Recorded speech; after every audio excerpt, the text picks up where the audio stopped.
Sir, ഞങ്ങൾക്ക് നേരെ ഇത്രയധികം ബ്രഹ്മോസ് മിസൈലുകൾ അയച്ച സ്ഥിതിക്ക് നിങ്ങൾക്ക് തൃപ്തിയായി കാണില്ലേ? പ്ലീസ് സർ, ഇനി നമുക്കിത് അവസാനിപ്പിക്കാം.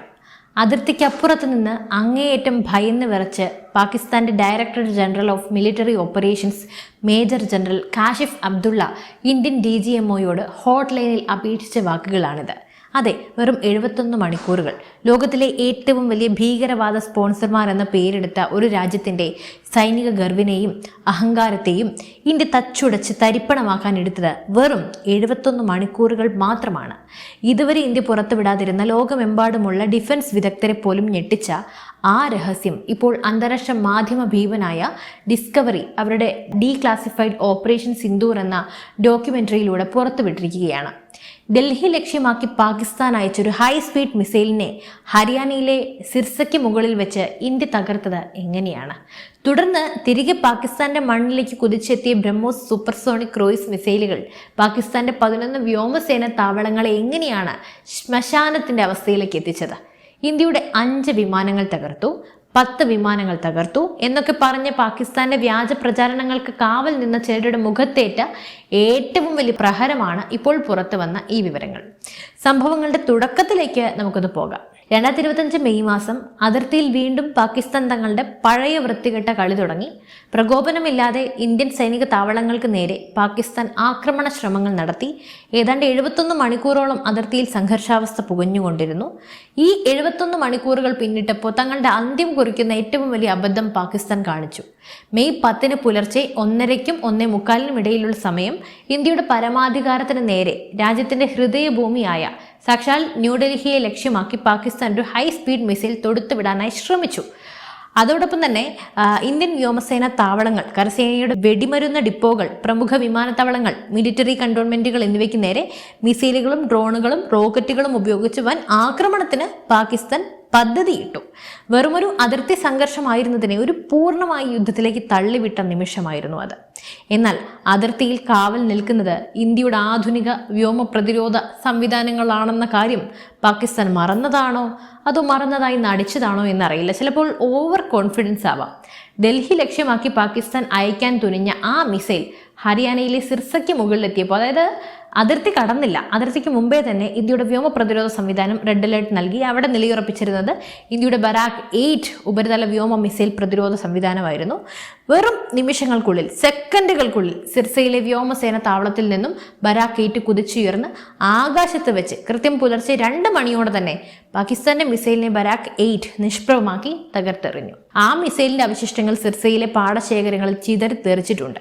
പാകിസ്ഥാൻ തൊടുത്തൊരു ലക്ഷ്യം പോലും ഇന്ത്യയിൽ വന്നില്ലെന്ന് മാത്രമല്ല, അതിർത്തി കടന്നില്ല എന്ന് തന്നെ പറയാം.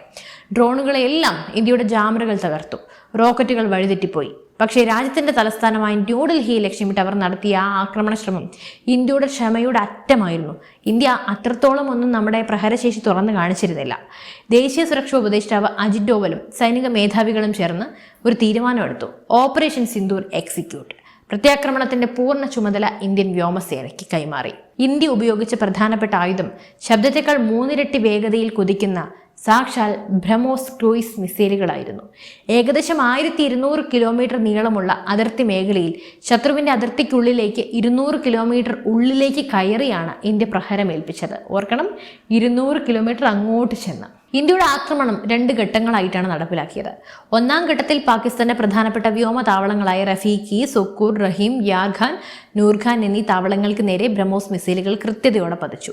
2-ാം ഘട്ടത്തിൽ പാകിസ്ഥാന്റെ അഭിമാനമായ സർഗോദ, ബോലാരി, ജേക്കബാദ് എന്നീ താവളങ്ങൾ ഇന്ത്യ തകർത്ത് തരിപ്പണമാക്കി. വെറും ഏതാനും മണിക്കൂറുകൾക്കുള്ളിൽ പാകിസ്ഥാന്റെ 11 പ്രമുഖ വ്യോമ താവളങ്ങളാണ് ഇന്ത്യ തകർത്തത്. അവിടെ ഉണ്ടായിരുന്ന റൺവേകൾ, എയർക്രാഫ്റ്റ് ഹാങ്ങറുകൾ, പാർക്ക് ചെയ്തിരുന്ന പോർ വിമാനങ്ങൾ, റഡാർ ടവറുകൾ എന്നിവ ബ്രഹ്മോസിന്റെ അഗ്നിജ്വാലകളിൽ ചാമ്പലായി. റാവൽപിണ്ടി എയർപോർട്ട് ഉൾപ്പെടെ ഇന്ത്യയുടെ ആക്രമണത്തിൽ സ്തംഭിച്ചു. ദേശീയ സുരക്ഷാ വിശകലന വിദഗ്ധനായ നിതിൻ ഗോഖലെ ഡിസ്കവറി ഡോക്യുമെന്ററിയിൽ വെളിപ്പെടുത്തുന്നത് ഇങ്ങനെയാണ്: ഇന്ത്യക്ക് വേണമെങ്കിൽ പാകിസ്ഥാന്റെ ഏതൊരു കോണിലും എപ്പോൾ വേണമെങ്കിലും ആക്രമണം നടത്താൻ കഴിയുമെന്നും അതിന് മറുപടി നൽകാൻ പാകിസ്ഥാന്റെ പക്കൽ ഒരു ആയുധവും ഇല്ലെന്നും അതിനവർ ഇനിയൊരു 2 ജന്മം കൂടി അധികം ജനിക്കണമെന്നും ലോകത്തിന് കാണിച്ചു കൊടുക്കുകയായിരുന്നു ഈ ആക്രമണത്തിന്റെ ലക്ഷ്യം. പിന്നീട് അസർബൈജാനിൽ നടന്ന ഉച്ചകോടിയിൽ വെച്ച് പാകിസ്ഥാൻ പ്രധാനമന്ത്രി ഷെഹബാസ് ഷെരീഫ് തന്നെ തങ്ങൾക്ക് സംഭവിച്ച ഈ കനത്ത നാശനഷ്ടങ്ങളൊക്കെ സമ്മതിച്ച ഒരു നിമിഷം ഉണ്ടായി. ബ്രഹ്മോസ് മിസൈലുകൾ തങ്ങളുടെ താവളങ്ങളിൽ തുടരെ വന്ന് പതിക്കുമ്പോൾ എന്താണ് ചെയ്യേണ്ടതെന്ന് അറിയാതെ പാക് സൈനിക മേധാവി അസീം മുനീർ പരിഭ്രാന്തനായി നിന്ന നിമിഷമായിരുന്നു അത്. അവർ ചെയ്തത് എന്താണെന്നറിയോ? അമേരിക്കൻ സ്റ്റേറ്റ് സെക്രട്ടറി മാർക്കോ റൂബിയോയെ അടിയന്തരമായി ഫോണിൽ വിളിച്ചു. ദയവായി ഇന്ത്യയോട് ഒന്ന് പറയൂ, ആക്രമണം ഒന്ന് നിർത്താൻ, ഞങ്ങൾ സമാധാനത്തിന് തയ്യാറാണ് എന്ന് അവർ യാചിച്ചു. മാർക്കോ റൂബിയോ ഉടൻ തന്നെ ഇന്ത്യൻ വിദേശകാര്യമന്ത്രി ഡോക്ടർ എസ് ജയശങ്കറിനെ ഫോണിൽ വിളിച്ച് മധ്യസ്ഥത വാഗ്ദാനം ചെയ്തു. എന്നാൽ ജയശങ്കറിന്റെ മറുപടി വളരെ വ്യക്തവും കൃത്യവും കടുത്തതുമായിരുന്നു. മൂന്നാമതൊരു രാജ്യത്തിന്റെ മധ്യസ്ഥത ഇന്ത്യക്ക് ആവശ്യമില്ല. ഇത് ഭീകരവാദത്തിനെതിരെയുള്ള ഇന്ത്യയുടെ മറുപടിയാണ്. പാകിസ്ഥാൻ എന്തെങ്കിലും പറയാനുണ്ടെങ്കിൽ അത് നേരിട്ട് ഞങ്ങളുടെ സൈന്യത്തോട് തന്നെ പറയട്ടെ. ഇന്ത്യയുടെ ഉറച്ച നിലപാടിന് മുന്നിൽ അമേരിക്കയ്ക്ക് പിൻവാങ്ങേണ്ടി വന്നു. മാർക്കോ റൂബിയോ പാകിസ്ഥാനെ വിവരം അറിയിച്ചു. ഇന്ത്യ നിങ്ങളുമായി നേരിട്ട് മാത്രമേ സംസാരിക്കൂ. നിങ്ങളുടെ DGMO ഇന്ത്യൻ DGMOയെ നേരിട്ട് ബന്ധപ്പെടുക. മെയ് 10 രാവിലെ 9 മണിയോടെ പാകിസ്ഥാൻ DGMO ഇന്ത്യൻ DGMOയായി സംസാരിക്കാൻ അടിയന്തരമായി ആഗ്രഹിക്കുന്നുവെന്ന സന്ദേശം ന്യൂഡൽഹിയിലെത്തി. ഹോട്ട്ലൈനിലെ സാങ്കേതിക തടസ്സങ്ങൾ പരിഹരിക്കാൻ ഇന്ത്യ 1 മണിക്കൂറോളം സമയമെടുത്തു. തങ്ങളുടെ അബദ്ധം മനസ്സിലാക്കി പാകിസ്ഥാൻ കാത്തിരിക്കട്ടെ എന്നതായിരുന്നു ഇന്ത്യയുടെ നിലപാട്. ഒടുവിൽ വൈകുന്നേരം 3:30 ഇരു രാജ്യങ്ങളിലെയും സൈനിക ഉദ്യോഗസ്ഥർ ഹോട്ട്ലൈനിൽ ബന്ധപ്പെട്ടു. സംസാരിച്ചു തുടങ്ങിയ Pak DGMO major general Kashif അബ്ദുള്ളയുടെ ശബ്ദത്തിൽ ഭയവും നിരാശയും ആശങ്കയും എല്ലാം പ്രകടമായിരുന്നു. ആ ഫോൺ കോളിൽ അദ്ദേഹം പറഞ്ഞ ആ ആദ്യ വാചകം ഇങ്ങനെയായിരുന്നു: സർ, ഞങ്ങൾക്ക് നേരെ ഇത്രയധികം ബ്രഹ്മോസ് മിസൈലുകൾ നിങ്ങൾ അയച്ചു. അപ്പോൾ ആ സ്ഥിതിക്ക് നിങ്ങൾക്ക് തൃപ്തിയായില്ലേ? പ്ലീസ് ഇതൊന്ന് അവസാനിപ്പിക്കൂ.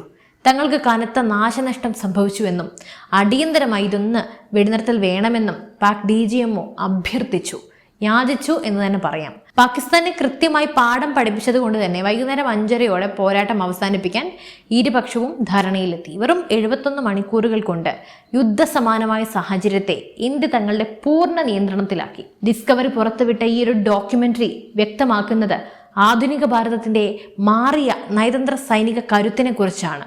എന്തായാലും നിങ്ങൾക്ക് എന്ത് തോന്നുന്നു നമ്മുടെ ഈ ഒരു അഭിമാന നിമിഷത്തെക്കുറിച്ച്? ഇന്ത്യ ഇനി വെറുതെ നോക്കി നിൽക്കില്ല. ആക്രമിച്ചാൽ ശത്രുവിന്റെ മണ്ണിൽ കയറി തിരിച്ചടിക്കും.